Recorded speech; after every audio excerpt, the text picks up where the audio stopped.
Hey everyone, welcome back to the channel. Here's a quick ticker brief. Today we're diving into key factors shaping market sentiment this morning. From geopolitical tensions to crucial economic data, there's a lot to cover. First off, the US equity futures are hinting at a subdued start. After a strong rally that pushed the S&P 500 to a record close at the end of Q3, we're now seeing some consolidation. S&P 500 futures are currently 0.1% below fair value, with the Dow Jones down 0.3% and Nasdaq 100 futures holding steady. So what's driving the market today? Well, inflation concerns, geopolitical risks, and corporate developments are all playing a role.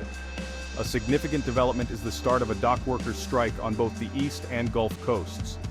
This could worsen supply chain disruptions and add to inflationary pressures, even though inflation has been cooling off lately. Meanwhile, Boeing is considering a $10 billion stock offering.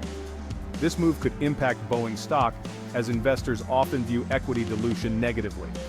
Now let's talk about geopolitical tensions. Reports indicate Israel has initiated an invasion into southern Lebanon. This news adds another layer of global uncertainty, particularly in energy markets. Interestingly, WTI crude futures are down 0.8% to $67.64 per barrel, suggesting the market hasn't fully priced in the risk yet. In the tech sector, Apple is under pressure. Barclays recently issued a report indicating sluggish demand for the upcoming iPhone 16. Given Apple's significant influence on market indices, this could impact overall market performance. On the economic front, today's data releases are crucial. The September ISM manufacturing PMI and August JOLTS job openings data will shed light on the U.S. economy, particularly employment trends and industrial activity. With the Federal Reserve closely watching inflation and labor market dynamics, any surprises in this data could influence their policy decisions. Several key Fed officials are speaking today, including Richmond Fed President Thomas Barkin and Atlanta Fed President Raphael Bostic. Their comments could offer further guidance on the central bank's approach to interest rates. Outside the U.S., markets in South Korea, Hong Kong, and China are closed for holidays. However, inflation data from Europe is providing some optimism. The Eurozone's September CPI decelerated to 1.8% year-over-year, down from 2.2% in August. This drop below the European Central Bank's 2% target could ease pressure on the ECB to implement further rate hikes. In the currency and bond markets, the US dollar index is up 0.3% to 101.11.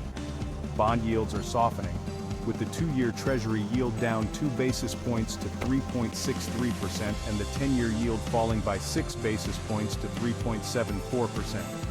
These moves suggest a flight to safety as investors consider geopolitical risks and mixed corporate signals. In corporate news, Charles Schwab's CEO, Walt Bettinger, is set to retire at the end of 2024 to be succeeded by Richard Wurster. CVS Health is exploring strategic options, including a potential breakup. And PepsiCo is nearing a deal to acquire Siet Foods for over $1 billion. This acquisition would expand PepsiCo's portfolio into the health-conscious, gluten-free product space. Overall, today's market is shaped by a mix of geopolitical developments, corporate news, and critical economic data.